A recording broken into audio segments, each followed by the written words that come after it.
చలసాని శ్రీనివాస్ గారు, Pakistan August 14 independence డేగా జరుపుకుంటుంది. అయితే అదే పాకిస్తాన్లోని బలూచిస్తాన్ వాళ్ళు మాత్రం ఆగస్టు 11వ తారీఖు ఇండిపెండెన్స్ డే జరుపుకుంటున్నారు. అంటే 1948లో 47లో ఈ కలాట్ పాకిస్తాన్లో విలీనమైన సందర్భం ఒకసారి మనం చూసుకుంటే అసలు ఏం జరిగింది 1947లో? మొత్తం ముందర పాకిస్తాన్ మొత్తం దాంట్లోనండి 43% అప్రాక్సిమేట్ ఏరియా ఒక బలూచిస్తాన్ రాష్ట్రమే. మొత్తం పాకిస్తాన్లో జనసాంద్రత తక్కువ ఉంటే ఉంటుంది. ఈ బలూచిస్తాన్ కొండ ప్రాంతాలతోనూ అన్ని నిండి ఉంటుందండి. మేజర్ ఒరిజినల్ బలూచీస్ ఓన్లీ 35-40% ఉంటారు. బహ్రాయి అని ద్రవిడియన్ లాంగ్వేజ్ మాట్లాడతారు. అంటే మన తెలుగు తమిళ లాగా ఒక లాంగ్వేజ్ ఉండిపోయింది, సింధున ఉండిపోయింది. ఈ ప్రపంచంలో మనకు ఉత్తరాది ఈ కలాట్ విలీనం 1948లో కలాత్ అనేది ఒక రాజ్యం అండి. ఆ రాజ్యంతో పాటు ఉపరాజ్యాలు వ్యతిరేకిస్తూ ఉంటారు, ఉపరాజ్యాలు ఉన్నాయి. కలత్ అనేది ఒక కింగ్డమ్. దాని కింగ్డమ్కి సామంత రాజ్యాల కింద 4-5 రాజ్యాలు ఉన్నాయి. వీళ్ళు ఏం చేశారంటే ఫస్ట్ యాక్చువల్గా ఇండియాలో కలుపుతాండి నెహ్రూ గారు ఎవరో సందేశం పట్టుకొచ్చారు, కానీ అఫీషియల్గా గవర్నమెంట్ ఆఫ్ ఇండియా క్లారిఫికేషన్ ఇచ్చింది. అఫీషియల్గా వాళ్ళే మనకి ఇస్తానం లేదు, ఎవరో మధ్యవర్తులు వచ్చి మాట్లాడటం జరిగింది. కానీ వాళ్ళకి స్వతంత్రంగా ఉండటాన్ని ఇష్టపడి స్వతంత్రంగా డిక్లేర్ చేసుకుంటే మహమ్మద్ అలీ జిన్నాతో సంతకాలు పెట్టుకున్నారు. స్టాండ్ స్టిల్ అగ్రిమెంట్ చేసుకుంటాం, మాకు స్వతంత్రం మీ గౌరవిస్తాం. ఎందుకంటే చాలా తెలివిగా ఆలోచించాడు దుర్మార్గుడైన జిన్నా. ముందలే ఇస్తే వాళ్ళందరూ తిరుగుబాటు చేస్తారు. ఫేస్బుల్ లీడర్స్ అండి. పఠాన్స్ కూడా 15% ఉంటారు, 20% ఆ రీజన్లో. అందువలన రెబలెస్ కమ్యూనిటీ అక్కడ ఉంది. అందువలన వాళ్ళు అయిన తర్వాత నెమ్మదిగా ఏం చేశారంటే దాంట్లో ఉన్న సామంత రాజ్యాలని చిన్నవి అది 3,47,000 చదరపు కిలోమీటర్లు అనుకుంటున్నాను. ఆ చిన్న రాజ్యాలని ఆక్యుపై చేసేసుకున్న తర్వాత 1948 మార్చిలో అనుకుంటండి. అప్పటి వరకు కూడా అది స్వతంత్ర రాజ్యంగానే ఉంది. ఆ తర్వాత పాకిస్తాన్లో ఇన్ సర్టెన్ కండిషన్స్ అని చెప్పి కలుపుకున్నారు. అప్పటి నుంచి దుర్మార్గమైన విధానం అవలంబించింది, కక్ష సాధింపు చర్యలు అనుభవించింది. ఇవాళ ఈ చైనా అనే దిక్కుమాల దేశం ఒకటి వీళ్ళతో అక్కడ పోర్ట్ చాబ్రార్ అనే పోర్ట్ ఉంది కదండి. మనకేం గద్వార్ పోర్టులు మీకు తెలుసు కదా. దానికి కౌంటర్గా మనం ఇరాన్లో ఒక పోర్ట్ డెవలప్ చేసుకుంటున్నాం మన ఇండియా. దానికి ఎకనామిక్ రీజన్ పెట్టి అక్కడ బ్రహ్మాండమైన ఒక వేలాది కోట్లతో అక్కడ డెవలప్మెంట్ చేస్తుంది. ఇవాళ వాళ్ళు తిరుగుబాటు చేసుకున్నారు. ఇవాళ ఆగస్టు 11వ తారీఖున ఆ దేశం ఆ ప్రాంతం స్వతంత్ర దేశంగా మేము ప్రకటించుకుంటున్నామని చెప్పి ప్రకటన చేసింది. అన్ఫార్చునేట్లీ ఈ ప్రపంచంలో ఇంకెవరు గుర్తించలేదు. ఇండియా చెప్తాను, ఇండియా గనక డెఫినెట్గా గనక దాని సహకారం ఇస్తే, ఎందుకంటే ఈ బలూచీస్ ఒక బలూచ్ స్టేట్ అని ఇరాన్లో కూడా చిన్న స్పేస్లో ఈ పాపులేషన్ అక్కడ కూడా ఉంది. అందువలన ఇవాళ పాకిస్తాన్ డిస్ఇంటిగ్రేషన్ లిస్ట్లో ఉందండి. అంటే ఓ పక్కన ఆక్యుపైడ్ కాశ్మీర్లో 37 మంది కాల్ చంపారు, వాళ్ళు తిరుగుబాటు వస్తుంది. గిల్గిట్ బాల్తిస్తాన్ దాంట్లో కూడా తిరుగుబాటు వస్తుంది. అన్నిటికంటే భయపడి చచ్చేదాళ్ళు ఈ Pathans. North western frontier province Khan Abdul Ghaffar Khan మనం శాల్యూట్ చేసే భారతరత్న సరిహద్దు గాంధీ అంటారు కదా, అది ఒకప్పుడు ఇండియాలోకి వస్తాం. అది కరెక్ట్. వాళ్ళు మేము పాకిస్తాన్లో కాదు 80% 70% ముస్లిమ్స్ ఉన్నా సరే ఇండియా అన్నారు. ఈ జిన్నా లేదు రాజకీయం చేశాడు, వాళ్ళ తమ్ముడు గారిని ప్రధానమంత్రి చేశాడు ప్రొవిన్స్కి, అది వేరే సంగతి. ఇవాళ అక్కడ పఠాన్స్ అందరూ ఆఫ్ఘనిస్తాన్తో కలిపి గొడవ జరుగుతుంది. ఈ టైంలో కనుక ఇండియా కనుక స్ట్రాటజిక్గా ఆలోచించి బలూచిస్తాన్ విషయంలో కనుక తన కోఆపరేషన్ కనుక ఇస్తే ఒక ఒక ఒక దానికి మనం ఊతం ఇచ్చేట్టు ఉంటుంది. అంటే చలసాని గారు, మనం ఇది చూస్తే ఇప్పుడు 1948లో జరిగిన విలీనం కలాత్కు సంబంధించి. అయితే ఈసారి ఈ ఆగస్టు 11నే అంతర్జాతీయ స్థాయిలో ప్రచారం పెద్ద ఎత్తున జరిగింది. రాజకీయ కారణాలు ఏమున్నాయి? కారణాలు కొన్ని ఉంటాయి, ఉండలేదని అన్నాం. ఎందుకంటే స్ట్రాటజిక్ రీజన్లో ఉందండి. ఇరాన్కిను మీకు తెలుసు కదండి, ఇప్పుడు ఆఫ్ఘనిస్తాన్కి డైరెక్ట్గా భూభాగం సముద్ర మార్గం వస్తుంది. అంటే వీళ్ళు ఫ్రెండ్లీగా ఉంటే పాకిస్తాన్ ఇప్పుడు వాళ్ళకి, అందువల్ల అది స్ట్రాటజిక్ రీజన్లో ఉంది.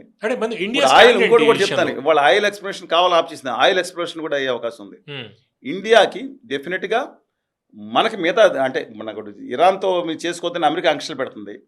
Balochistan will be A friendly state to India అండి. వాళ్ళకి అక్కడున్న చాలామందిని ఆ బలూచి ఆవిడ లీడరు లండన్ వెళ్ళినప్పుడు కూడా ఇండియా మాకు అండగా రావాలి, ఇండియా లాంటి గొప్ప దేశం, మేము మాకు ఏ రోజు మతపరంగా ఏ విధ రోజు చూసినా మా బలూచి ప్రజలకి ఇండియా వాళ్ళతో ఆత్మీయ అనుబంధాలు ఉన్నాయి తప్ప ఏ రోజు జనరల్గా మనం 5 దేశాలకు సంబంధించి ప్రధానంగా మనం మాట్లాడదాం.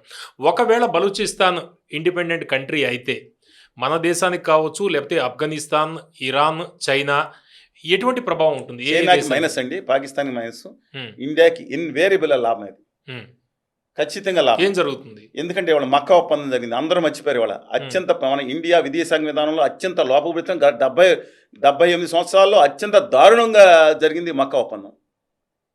మొన్న ఈ ఆగస్టులో మొన్నే మక్కా ఒప్పందం చేసుకున్నారు. ఎవరో తెలుసా అండి? ఈ దిక్కుమాలి పాకిస్తాను, ఆ సౌదీ అరేబియా, ఆ తుర్కీ దేశం అంటే టర్కీ దేశం కలిపి ఒక ఒప్పందం చేసి సైన్య సహకార ఒప్పందం చేసుకుని, ప్రపంచ చరిత్రలో ఈ విధంగా పాకిస్తాన్ ఎప్పుడు చేయలేదండి. ఒక పాకిస్తాన్ ఆల్రెడీ మన సింధూర్ విషయంలో ఇనిషియల్గా ప్రాబ్లం అవుతున్న తర్వాత తుక్కు రేగొట్టేస్తాను మన ఆర్మీ అంతా వెళ్ళి. ఆడోడ పనికి మొదలెట్టి బయట దేశం ఉంటే యుద్ధం ఆపేశాను అన్నాడు. ఒకేసారి ఆడి ఆదేశాలు మన దేశం మీద ఉన్నట్టు, అతని ఆదేశాలు ఉన్నట్టున్నాయి. ఇవాళ అలాంటి పరిస్థితుల్లో మనం పాకిస్తాన్ ఆక్యుపైడ్ కాశ్మీర్ని ఏ రోజున మనం సాధించుకునే సిచ్యువేషన్ వచ్చినప్పుడు ఆపేశారు. ఇప్పుడు కూడా మన దుర్మార్గమైన దేశాన్ని, ఆ నీచులైన వాళ్ళు ఉగ్రవాదులను పెంచి పోషిస్తున్న దేశాన్ని ముందర ఆ పిఓకేని ఆక్యుపై చేయాలనే ఉద్దేశంతో పాకిస్తాన్ ఇవాళ ఈ బలూచిస్తాన్ ఇవన్నీ గొడవలు జరుగుతాయని చెప్పి వెళ్ళి టర్కీ దగ్గరికి వెళ్ళి మన వాళ్ళకి సపోర్ట్ చేసిన తుర్కీ అని ఇవాళ సౌదీ అరేబియాతో కలిసి ఒక సైనిక సహకార ఒప్పందం చేస్తున్నారు. అంటే మన పాకిస్తాన్ మీద దాడి చేస్తే 3 దేశాలు యుద్ధంలోకి వచ్చినట్టే. ఇదేంటండి ఇది? ఇమ్మీడియట్గా ఇండియా జయశంకర్ గారు వాళ్ళు ప్రజలకు ఎందుకు ఇన్ఫార్మ్ చేయాలి? మేము మీడియాగా అయింది అర్థం కాదండి. కాదండి, మీడియా 99% మీడియా ఇది ఎందుకు చెప్పట్లేదు ప్రజలకి? ఇది ఇంటర్నేషనల్ మన దేశం. మనం ఇప్పుడు ప్రభుత్వ విధానం విమర్శిస్తాం, కానీ ప్రభుత్వాన్ని మనం బాగుండాలని కోరుకుంటాం. ఇండియా నెంబర్ 1గా. ఇది చాలా ప్రమాదకరమైన సంఘటన జరుగుతోంది. అందుకని నేను అంటున్నాను, ఈ పాకిస్తాన్ వెళ్ళి సౌదీ అరేబియాని మనకు లక్షల కోట్ల రూపాయలు ఆయిల్ కొంటున్నాగా సౌదీ అరేబియా నుంచి.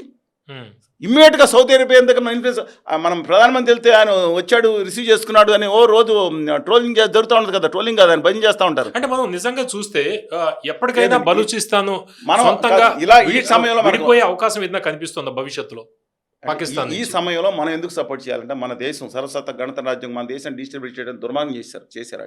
వాళ్ళు డిస్టెబిలిటీ చేయక్కర్లేదు, కానీ ఆ దేశంలో ప్రజలు అత్యధికులు ఇండియా అంటే ఫేవరబుల్గా ఉన్నారు. నెంబర్ ఆఫ్ సర్వీస్ చూసుకోండి దాంట్లో. అందువల్ల మన ఇండియాకి ఒక ఫ్రెండ్లీ కంట్రీ వస్తుంది. మన ఇండియాకి ఇప్పుడు సాధ్యమా విడిపోవడం అంటే డెఫినెట్ ప్రజల యొక్క ఆకాంక్షలను ఆపలేరు. కానీ దురదృష్టవశాత్తు ఏంటంటే దారుణంగా పాకిస్తాన్ ఆర్మీ దుర్మార్గాలు చేస్తుంది. బలూచీలని పాకిస్తాన్ చూసేది ఒక టెర్రరిస్ట్ లాగా, సెక్యూరిటీ ఇష్యూగానే చూస్తూ ఉంటుంది. వాళ్ళు కాదు, వాళ్ళు ఇప్పుడు మనం మిగతా వాళ్ళకి సంపదనిచ్చే మొత్తం గనులు పాకిస్తాన్లో ఉన్న మెజార్టీ 70% అనేక గనులు, ముఖ్యమైన గనులు అక్కడే ఉన్నాయి. మినరల్స్ మొత్తం అంతా వాళ్ళ దగ్గర నుంచి ఒక ఆదాయ వనరుగా చూస్తుంది, వాళ్ళు పప్పిట్లుగా చూస్తుంది. ఆదాయం మెయిన్ ఆదాయం అండి, డబ్బు. స్ట్రాటజిక్ లొకేషన్ ఒకటి, ఆదాయం ఒకటి, మిగతా అన్నింటి మీద వాళ్ళని బానిసలుగా వాడుకుంటుంది. అందువల్ల నా ఉద్దేశం ఏంటంటే, ఇవాళ జరిగిన ఈ మక్కా ఒప్పందం అనేది దాంట్లో ఇండియాకి ప్రమాదకరంగా మారుతుంది. కాబట్టి ఇది ఒక పాయింట్గా ఉండాలి. అంటే ఇండియా గట్టి స్టాండ్ ఈ విషయంలో తీసుకునే అవకాశం ఏదైనా ఉందా ప్రస్తుతం జియో పాలిటిక్స్ నేపథ్యం? వాళ్ళు రేపొద్దున కాశ్మీర్లో పెట్టుకుంటానంటారు. కానీ ఇష్యూ ఏంటంటే, ఆ రోజు ఇందిరాగాంధీ గారు పాకిస్తాన్ అందరం కలిసి ముక్కు నేలకు రాయించి సిమ్మల ఒప్పందం చేశారు. ఇంకొకసారి పాకిస్తాన్ అనేది ఇంటర్నేషనల్లో కాశ్మీర్ ఇష్యూని రేస్ చేసి ఎవరు తీసుకోకూడదు, ఇది ద్వైపాక్షిక సమస్యగానే పరిశీలించుకోవాలని ఆ రోజు వాట్ ఎవర్. కానీ నేను అనుకుంటాను, ఇది మన ఇండియాలో ఏమండి ఆ చెత్త ఉగ్రవాద టెర్రరిస్టుల బ్యాచ్ని ఇండియా డైరెక్ట్గా వేటాడుతుందా? పైన దోవల్ గారు, కింద ఇంకొకళ్ళు, వీళ్ళందరూ ఉన్నారు కదండి. అందువల్ల డెఫినెట్గా ఇండియాకి యూజ్ ఇట్ కెన్ ఈ టైంలో. ఎందుకంటే విదేశాంగ విధానంలో మనకు దెబ్బతేలింది కదా, తుర్కీ 3 కలిసి ఒప్పందం చేసుకుని మనకు ప్రమాదకరంగా. అంటే మనమేం చేయలేరు, కానీ ఇప్పుడు పాకిస్తాన్ ఆక్యుపైడ్ కాశ్మీర్ మనం చేసుకోవడానికి అడ్డుపడతాయి. మనం లక్షల కోట్లు. దురంధర్ సినిమాలో బలూచిస్తాన్ గురించి మనం చూసాము, అందులో అజిత్ దోవల్ పాత్ర కూడా మనకు కనిపిస్తూ ఉంటుంది. అటువంటి రియలిస్టిక్గా మనం చూస్తే అజిత్ దోవల్ రేపు భవిష్యత్తులో బలూచిస్తాన్ విషయంలో ఇట్లాంటిది ఏదైనా ఒక స్ట్రాటజీ చెప్పరు కదండి. నేను ఒక ఇండియా అభిమానిగా, మన దేశ అభిమానిగా, మన మీద ద్వేషంతో రగులిపోయే పాకిస్తాన్కి ఖచ్చితమైన మన ప్రజల ప్రాణాలు పొట్టను పెట్టుకున్న ఆ నీచమైన దేశానికి ఖచ్చితమైన గుణపాఠం చెప్పాలని ప్రతి ఇండియాను కోరుకుంటాడు. అక్కడ అవకాశం వచ్చింది మనకి. నేను అగైన్ ఐఎమ్ టెల్లింగ్ యూ అండి, ఆ north western front and Pakhtunkhwa అనే పేరు పెట్టారు, పఖ్తూనిస్తాన్. దాని మీద నమ్మకం లేదు. వాళ్ళు మనం రెడ్ గార్డ్ వాలంటీర్స్ అని పెట్టుకుని అన్నీ చేసి వాళ్ళకి అన్నీ చేసిన లాస్ట్లో మతకొరని నూరిపోశారు కొంతమంది. అందువలన ఈవెన్ గిల్గిస్తాను లేకపోతే ఆ పైన గిల్గిత్తు ఏరియా ఏదైతే ఉందో వాళ్ళు ట్రైబ్స్ బాగానే ఉంటారండి. అది కనుక మనం సాధిస్తే డైరెక్ట్గా రష్యాకి, అంటే ఆఫ్ఘనిస్తాన్ రష్యాకి రైలు మార్గం వేసుకోవచ్చు మనం. ఇప్పుడు ప్లాన్ ఉన్నా, మళ్ళీ పాకిస్తాన్ ఆక్యుపైడ్ ఇది ఉంది కదా, అది అవ్వకుండా ఇప్పుడు ఇలాంటి ఒప్పందం పెట్టుకుంటే డిజాస్టర్ ఒక విధంగా ఫెయిల్యూర్ అండి. ఏది పాకిస్తాన్ సౌదీ అరేబియాని మనం నువ్వు వెంటనే రద్దు చేసుకోమని చెప్పాలి. నాటోలో రెండో అతిపెద్ద దేశం తెలుసా ఆర్మీగా ఎర్డోగన్ అనే మతతత్వవాది వచ్చిన తర్వాత టర్కీలో నాటోలో రెండో అతిపెద్ద దేశం సైన్యపరంగా టర్కీ. ఈ చిన్న చిన్న విమానాలు చిన్న చిన్న డ్రోన్లు పెట్టి ఇప్పుడు చూశారు ఎంతో ఇరాన్ ఎంతో చేస్తుంది, యుక్రెయిన్ ఎంత చేస్తుంది, మన మీద కూడా చేసింది. ఈ చైనా డ్రోన్లు పెట్టే కదా, చైనా సప్లై చేసిన డ్రోన్లు పెట్టా మనకి ఇబ్బంది పెట్టారు కదా పాకిస్తాన్. ఇవాళ టుర్కీ మొత్తం దాని సైనిక సహకారం అంతా పాకిస్తాన్కి ఇస్తుంది టెక్నాలజీ. ఈ నేపథ్యంలో దాన్ని ఆఫ్ చేయాలి. అందుకని పాకిస్తాన్ ఇప్పుడు కొలాప్స్ అయ్యే స్టేట్లో ఉంది. అది ఇప్పుడు ఇలాంటి ఒప్పందాలు చేసుకుంటుంది. అందువలన రైట్ మూమెంట్లో రైట్ టైంలో ఇండియా స్వాట్ జుర్పించాల్సిందే. ఎందుకంటే స్వీట్ మాటలు చెప్తే వాళ్ళు వినరండి. రంగంలోకి దురంధర్ సరే అది మరీ బీజేపీకి అనుకూలంగా సెకండ్ సినిమా తీశారు కానీ అది 2 కానీ బట్ బ్యూటిఫుల్ పిక్చరేషన్ ఫస్ట్ దాంట్లో మెస్మరైజ్ అయిపోయింది. ఎంత న్యాచురల్గా తీసేయండి. బట్ హిమ్సెల్ఫ్ దోవల్ గారు హిమ్సెల్ఫ్ బిచ్చగాడి కింద ప్రాణాలు పణంగా పెట్టి పనిచేశాడు. తెలుసుగా మీకు బీయింగ్ దట్ ఆఫీసర్ ఉండి ఒక గూఢచారి కింద బిచ్చగాడి కింద రోడ్ల మీద తిరిగి ఇండియాకి ఒక ఏజెంట్ కింద అతను వెళ్ళిపోయి పనిచేశాడు ఆ రోజుల్లో. రియల్ అండి. అంత ఆఫీసరు ఆ విధంగా పనిచేసాడంటే ప్రాణాలు పణంగా పెట్టి ఇప్పుడు దురంధర్లో గడ్డ ఉన్నాడు చూశారు కదా. ఆ విధంగా అతను వెళ్ళిపోయి చాలామంది నిజంగా though I differ with him ఉత్తర భారత జనతా పార్టీకి అనుకూలంగా ఉన్నాడు అనే బాధను పక్కన పెట్టండి. గ్రేట్ పేట్రియట్ ఆ రోజు చేసింది చిన్న విషయం కాదండి. ప్రాణాల దగ్గర ఎవరు వెళ్తారండి అందుకని సరే కంబ్యాక్ అటువంటి ప్లాన్ ఏదో కాదు ఏదన్నా కానీ మనం మాత్రం ఆ బలూచిస్తాన్ మనం మాత్రం గుర్తించేద్దాం. దేశం గుర్తించేస్తారు బలూచిస్తాన్ కింద పెట్టుకుని చూద్దాం ఏదైనా కానీ. ఎలాగ మా ద్రావిడ భాష ఉంది బహ్రీ అక్కడ. బలూచిస్తాన్ జిందాబాద్ అంటారు. బలూచిస్తాన్ స్వాతంత్రానికి పూర్తి మద్దతు ఇవ్వాల్సిందే అని నా అభిప్రాయం. Thank you.